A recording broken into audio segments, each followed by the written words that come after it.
चलिए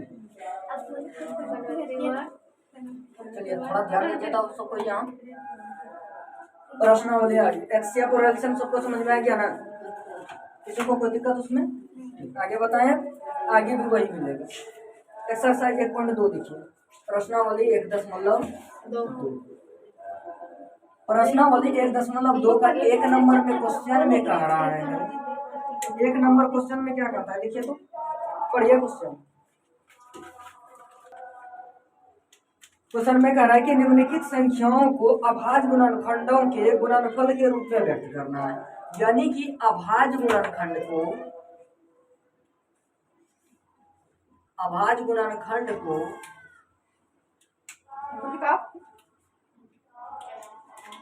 गुणनफल के रूप में हंसना नहीं है, व्यक्त करना, यही ना व्यक्त करना है। समझ में आया? तो ये अभाज्य गुणनखंड विधि से एचसीएफ और एलसीएम नहीं करने बोल रहा है, सिर्फ बोल रहा है उसको गुणनफल के रूप में प्राप्त करना है। ठीक है, जैसे कि एक नंबर ए नंबर में कह रहा है मेरा, ए नंबर में कितना कहता है 140, कितना है 140, ठीक है ना? तो 140 को अभाज्य गुणनखंडों के गुणनफल के रूप में लिखना है। तो सबसे पहले क्या करेंगे, 140 जो है उसको इसका निकाल दीजिए अभाज्य गुणनखंड। तो 2 से क्या बार में 70 बार में, 2 से क्या बार में 35 बार में, 2 से कटेगा नहीं कटेगा, 3 से कटेगा नहीं कटेगा, 4 से कटेगा नहीं कटेगा, 5 से 5 7 35, यानी कि 140 बराबर कितना आया मेरा 2 गुना 2 गुना यहाँ 5 है, 5 और गुना यहाँ पर कितना आया 7 आया, 7, यानी कि इसका गुणनखंड का गुणनफल रूप यही हो गया। समझ में आया? भारी था? दूसरा नंबर देखिएगा तो 156 है, कितना है 156। तो 156 का क्या कीजिए लघु निकाल लीजिए अभाज्य गुणनखंड। तो अभाज्य गुणनखंड निकालते हैं तो 2 से कितना बार में देखिए, तो 7 दूनी 14, बचा कितना 1 रखे 16 हुआ, 8 दूनी 16, अब 2 से 3 दूनी 6, बचा कितना 1 रखे तो 18, दूना 18, 2 से कटेगा नहीं, तो 3 से 3 रखा 3 3 तिया 9, अब 13 से 13 का 13, इसके अलावा कुछ कटेगा? अब यहाँ पर कितना आया मेरा 2 गुना यहाँ पर कितना आया 2 गुना यहाँ कितना आया 3 और गुना यहाँ कितना आया 13, बस यही उसका गुणनफल रूप हो गया। ठीक, समझ में आ गया? बन जाएगा इस तरह से। 1 नंबर में किसी को कोई दिक्कत? तीसरा नंबर में देखिए क्या है, 3800 कितना है 25 है, 3800 कितना है 25 है। तो 3825 का सब क्या कीजिए अभाज्य गुणनखंड निकाल लीजिए पहले। तो 3825 का, तो यहाँ देखिए एक नियम होता है, यदि किसी भी संख्याओं के अंत में 0 या 5 रहे, क्या रहे 0 या 5 रहे, तो वो संख्या हमेशा 5 से कटेगा। ठीक है ना? 0 या 5 रहे अंतिम में किसी भी संख्याओं का, तो वो संख्या हमेशा 5 से विभाजित होगा। ठीक है ना? 5 के अलावा किसी से विभाजित नहीं होगा, वो सिर्फ 5 से ही होगा। ठीक, तो 5 से विभाजित करते हैं तो 5 में 38 है, 3 लेते हैं तो 3 तो छोटा हो रहा है ना, 3 छोटा हो रहा है ना। जब 3 छोटा हो रहा है तब क्या करते हैं 2 अंक देते हैं 38, कितना देते हैं 38, 38 लिया तो 5 7 कितना हो गया 35, बचा कितना 38 में 35 गया तो 3 बचा ना, तो 3 बचा, यहाँ 3 रखे कितना हो गया 32, 5 का में 32 है नहीं, तो 5 छके 30, बचा कितना 2 बचा ना, 32 था 30 का 2, अब 2 यहाँ रखे कितना हो गया 25, बचा है 25, अंतिम में फिर क्या आया 5 आया ना। तो अंतिम में यदि 5 रहे तो 5 से वो विभाजित हो जाएगा। ठीक है ना? तो 5 से विभाजित करेंगे तो 5 का में 7 है नहीं, तो 5 का 5, बचा कितना 2 यहाँ रखे कितना हुआ 26, बचा है 25, बचा कितना 1 बचा, 1 यहाँ रखे कितना हुआ 5 तिया 15। अब यहाँ पर देखिए कि अंतिम में जोड़कर संख्याओं को जोड़कर यदि 3 से कट जाए, जोड़कर 3 का गुणनफल आ जाए या तो 3 का गुना जा जाए तो वो 3 से कटता है। ठीक है ना? जैसे यहाँ देखिए 3 5 3 8, 5 3 कितना हुआ 8, और यहाँ 1 तो कितना हुआ 8 9, तो 3 से कटता है 3 9, तो यानी कि यह संख्या 3 से कट जाएगा पूरी तरह। ठीक है ना? तो 3 से कटाएंगे तो 3 बचे 15 और 3 रखा है 3, और जोड़ के कितना हुआ 5 1 6, 5 1 6 हुआ, जोड़ के 6 हुआ ना, दोनों की संख्या को जोड़े तो मतलब कि अलग अलग जोड़े को तो 5 कितना हो गया 6, 3 से कटता है 6, 3 का 3 3 दूनी 6 कटता है ना, यानी कि ये 3 से कट जाएगा। 17 एक और। अब यहाँ 7 1 8 यानी अंतिम में क्या आया मेरा आवाज संख्या आया, तो ये कटेगा किसी से 17 के अलावा एक और 17 के अलावा किसी से कटेगा नहीं कटेगा, ठीक है समझ में आए। तो ये एक प्रकार का क्या आवाज संख्या है, तो आवाज संख्या एक और खुद के अलावा किसी से नहीं कटता है, ठीक। तो यहाँ पर हो गया कितना 17, तो यहाँ पर पहले कितना आया 5 गुना दूसरा कितना आया 5 गुना तीसरा कितना आया 3 और गुना चौथा कितना आया 3 और पांचवा कितना आया 17। बस इसका यही गुणनफल हो गया, समझ में आ गया, किसी को कोई दिक्कत इसमें, ठीक। अब 2 नंबर देखिए, 2 नंबर में क्या कहता है कि पूर्णांकों के निम्नलिखित युग्म के एचसीएफ और एलसीएम ज्ञात कीजिए तथा इसकी जांच कीजिए कि दो संख्याओं का गुणनफल एचसीएफ गुना एलसीएम है या नहीं, ठीक है ना, समझ में आया। तो सबसे पहले यहाँ पर देखिए कि 1 नंबर में कहता है 26 और 91 है, एक 2 का 1 नंबर में कितना कितना है 26 और 91 है, इसका कहता है पहले एचसीएफ निकालना है फिर एलसीएम निकालना है, ठीक है ना। तो अभाज्य गुणनखंड विधि से हम क्या करते हैं, पहले इसका एचसीएफ निकाल लेते हैं, क्या निकालते हैं एचसीएफ निकाल लेते हैं। एचसीएफ यदि निकालेंगे तो एचसीएफ निकालने के लिए सबसे पहले क्या करना होगा, सभी संख्याओं का अभाज्य गुणनखंड करना होगा अलग अलग, तो अलग अलग अभाज्य गुणनखंड करते हैं। तो 26 का अभाज्य गुणनखंड करेंगे तो कितना आएगा 2 गुना 13, यही ना यार, इसके अलावा कुछ आएगा नहीं। उसका 91 का यदि करते हैं तो 91 का कितना हो गया 13 26 59 52 65 78 91 यानी कि 7 13, ये ना यार, इसके अलावा कुछ आएगा 7 से 13 बार में हुआ, ठीक है ना। अब यहाँ पर इसका एचसीएफ निकालते हैं, क्या निकालते हैं एचसीएफ। तो एचसीएफ कितना हो गया, जो कॉमन निकला वही ना, तो कॉमन दोनों में क्या मिला 13 मिला, 13 के अलावा कुछ मिला नहीं, तो 13 हो गया एचसीएफ, ठीक है ना, समझ में आ गया यहाँ तक। अब कहता है इसका एलसीएम ज्ञात करना है, क्या ज्ञात करना है एलसीएम। तो एलसीएम ज्ञात करने के लिए एक सूत्र लिखा है, पता है सूत्र, कोई बताइएगा सूत्र। एलसीएम बराबर सूत्र क्या होता है, पहली संख्या यानी A1 गुना दूसरी संख्या A2 और बटे क्या HCF, यही होता है। A1 मेरा कितना है 26 गुना A2 कितना है 91 और HCF कितना है कितना 13 बराबर क्या प्राप्त होगा इससे एलसीएम, क्या प्राप्त होगा एलसीएम। तो एलसीएम बराबर कितना हो गया 13 दूनी 26 91 दूनी 2 अखाई 2 9 दूनी 18 182 आंसर, समझ में आ गया। ये हुआ मेरा क्या एचसीएफ हुआ 13 और एलसीएम कितना हुआ 182, ठीक है ना।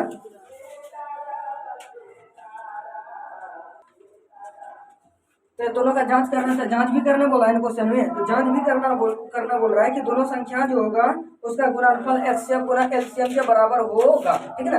तो जांच करेंगे तो यहाँ पर देखिए पहली संख्या मेरा कितनी है, यानी पहली संख्या गुना दूसरी संख्या बराबर HCF गुना LCM, यानी कि पहली संख्या और दूसरी संख्या को गुना कर दें तो HCF और LCM को गुना करने के बराबर हो जाएगा, ठीक है ना। तो यहाँ A1 देता है, तो A1 मेरा कितना है, पहली संख्या कितना था मेरा 26 था ना, 26 और गुना दूसरी संख्या कितना था 91। देखिए यहाँ 26 है और दूसरी संख्या कितना 91 है, 91 बराबर इधर कितना हुआ HCF कितना निकला मेरा, HCF कितना निकला 13 और गुना LCM कितना निकला, LCM कितना निकला कितना निकला रहता 182, कितना 182, यानी गुना करेंगे तो कितना होगा 26 गुना 91 कितना होगा 2366 ना, 2366 बराबर 13 गुना 182 कितना होता है 2366, दोनों बराबर हुआ दोनों बराबर हुआ तो बोल देंगे H इधर LHS बराबर RHS आंसर, ठीक समझ में आ गया। यदि किसी को उतारना है तो उतार सकते हैं। 510 और 92 510 और कितना है 92 है ना, 510 और 92। इसका पहले क्या करना है एचसीएफ निकालना है, क्या निकालना है एचसीएफ, फिर बाद में निकालना है क्या एलसीएम, क्या निकालना है एलसीएम, और दोनों का फिर जांच भी करना है कि दोनों का गुणनफल बराबर हो, यानी कि ये दोनों संख्याओं का गुणनफल एचसीएफ और एलसीएम के गुणनफल के बराबर होता है या नहीं, ठीक ना।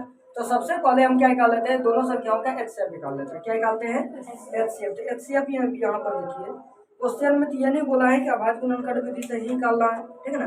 तो हम किसी भी, यदि क्वेश्चन नहीं बोला है तो हम किसी भी विधि से निकाल सकते हैं। यूक्लिड विभाजन से भी हम निकाल सकते हैं, ठीक है ना। तो यूक्लिड विभाजन से ही एक बार निकालने का कोशिश करते हैं।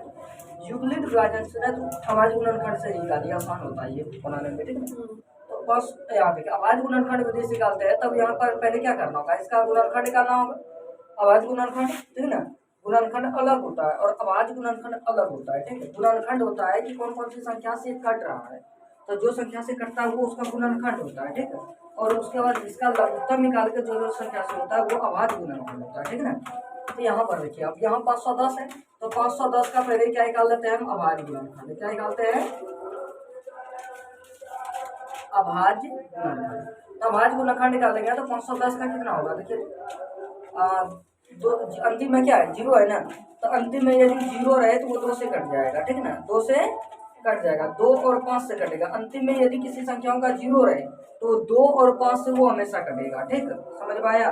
और उसके बाद सिर्फ यदि अंतिम में 5 रहे, क्या रहे, 5 रहे, तो वो हमेशा 5 से ही कटेगा, उसके अलावा नहीं कटेगा किसी से जल्दी, ठीक, समझ में आया। हाँ, कट सकता है, जैसे कि यहाँ देखो 15 हुआ तो 3 से कट सकता है लोग, उस तरह से कट सकता है, ठीक है ना। लेकिन अंतिम सीधी तौर पर याद रखना है कि यदि किसी संख्या के अंत में 0 या 5 रहे तो वो 5 से कट जाता है, ठीक है ना। और यदि किसी संख्या के अंत में 0 हो तो वो 2 से भी कटता है, यानी कि अंतिम में 5 रहे तो 2 से नहीं कटेगा, ठीक है ना। तो अंतिम में यदि 2 से कटने वाला अंतिम संख्या आ जाए, 0 रहे, 2 रहे, 4 रहे, 6 रहे, 8 रहे, 8 तक ना होगा, फिर 0 हो जाएगा, ठीक है। तो यहाँ मतलब 2, 4, 6, 8, 0 ये सब रहे अंतिम में तो 2 से कटता है, ठीक। 3 का नियम है कटने का कि यदि संख्याओं को जोड़कर 3 से कट जाए तो 3 से कट जाएगा, ठीक है ना। 5 का नियम, 4 का नियम अंतिम में 6 रहे, 4 का 5 का देखिए, 5 का अंतिम में क्या होता है, 0 या 5 हो, 0 या 5 हो, ठीक ना, समझ में आया। 4 का अंतिम में होता है 4 16, 6 होता है अंतिम में,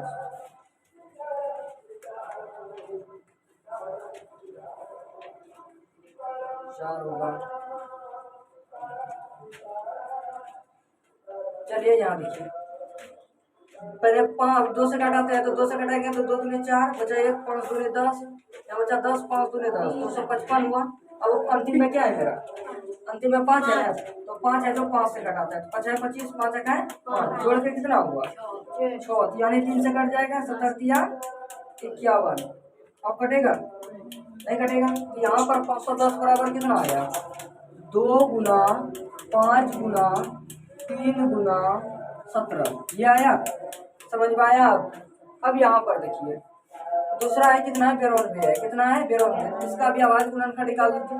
तो इसका अभाज्य गुणनखंड निकालेंगे तो अभाज्य गुणनखंड इसका कितना ही गिनेगा, देखिए तो 92 का निकाल के दिखाइए कितना कितना होता है,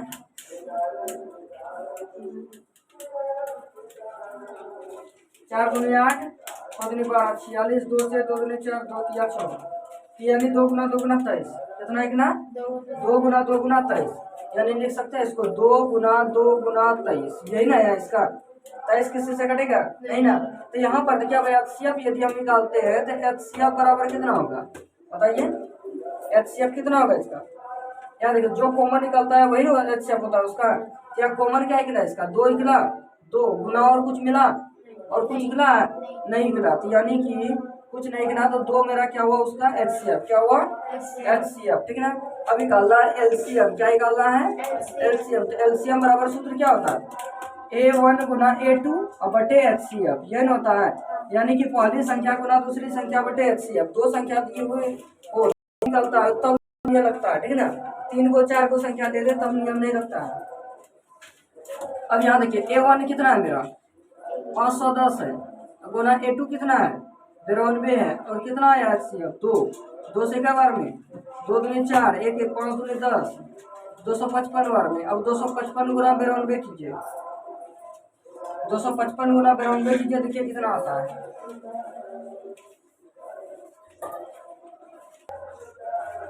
ठीक है। तो गुना करके कितना आया 255 गुना 92 किया तो गुना करके आया 23,460, कितना 23,460 आ गया, समझ में आ गया। ये मेरा एलसीएम हुआ, क्या हुआ ये एलसीएम हुआ, ठीक ना। अब जांच करना है तो जांच करेंगे, तो यहाँ देखिए जांच क्या लिखेंगे, यहाँ जांच,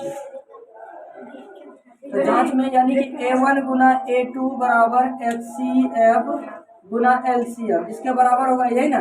तो A1 कितना है 510 और गुना A2 कितना है 92 है, कितना है 92 बराबर HCF कितना निकला था मेरा 2 और गुना LCM कितना निकला 23,460, ये निकला। अब गुना कीजिए 510 गुना 92, तो 510 गुना 92 करते हैं, यानी 92 गुना 51, 92 हुआ 5 दूनी 10 करी 0 1 9 5 45 1 46, यानी 2 9 46 1 0, यानी कि 46,920 आया।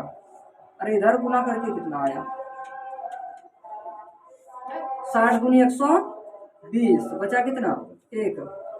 उसके बाद इधर कितना हुआ 4 दूना 8 1 9 3 दूनी 6 2 दूनी 4, यानी दोनों बराबर हुआ, बराबर हुआ ना। तो बराबर हुआ तो बोल सकते हैं LHS बराबर RHS, आंसर हो गया। ठीक समझे, किसी को कोई दिक्कत उतारना है तो उतार लीजिए, उतार लीजिए, आगे काम देगा कभी।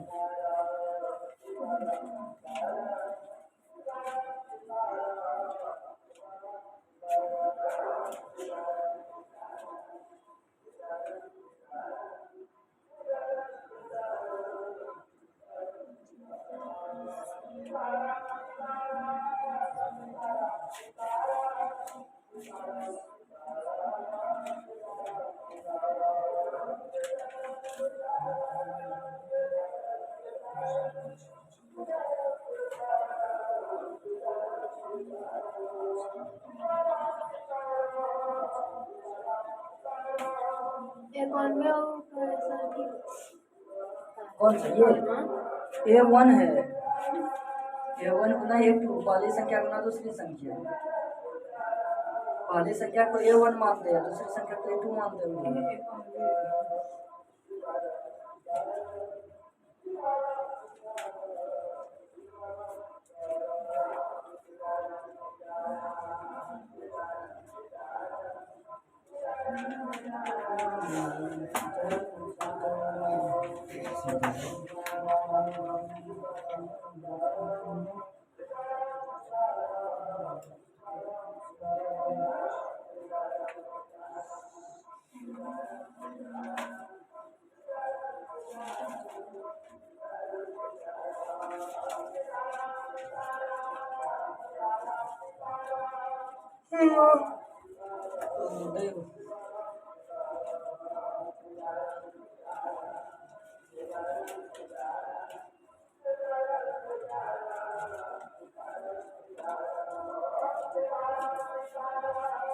नौ होगा तो 92 होगा, ऊपर में लिखे 9 लिखे हैं 92, उसके नीचे कितना है 9 92 है, 9 होगा 92 होगा, 92 होगा ना।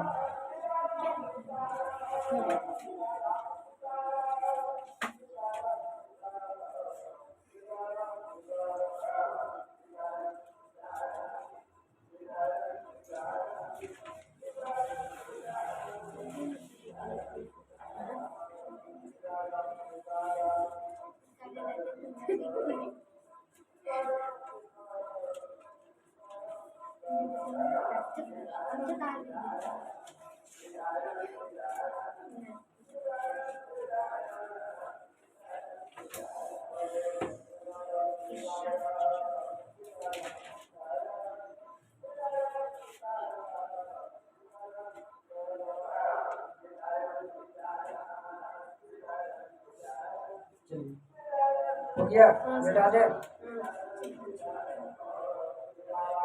बन जाएगा इस तरह। कितना बना जाएंगे सर? अभी जोड़े का बोल रहे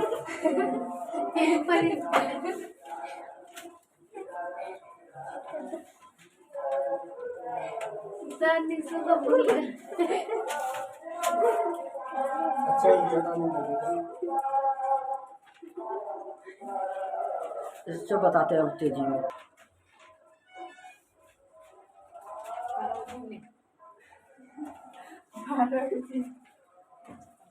12 बजे इतना जल्दी 12 बजे 10 बजे 20 मिनट।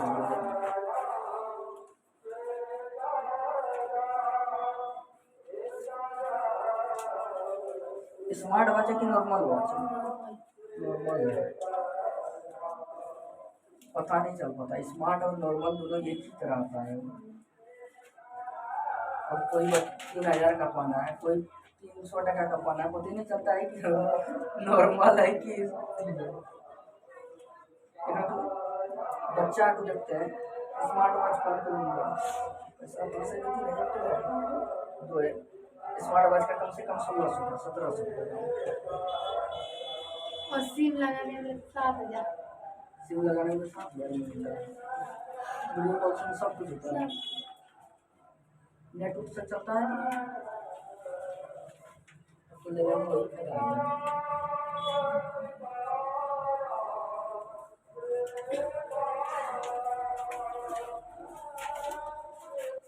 पाँच नंबर में चल रखा है। 5 नंबर में जांच कीजिए कि क्या किसी प्राकृतिक संसाधन के लिए क्षमा में प्रश्न हो सकती है।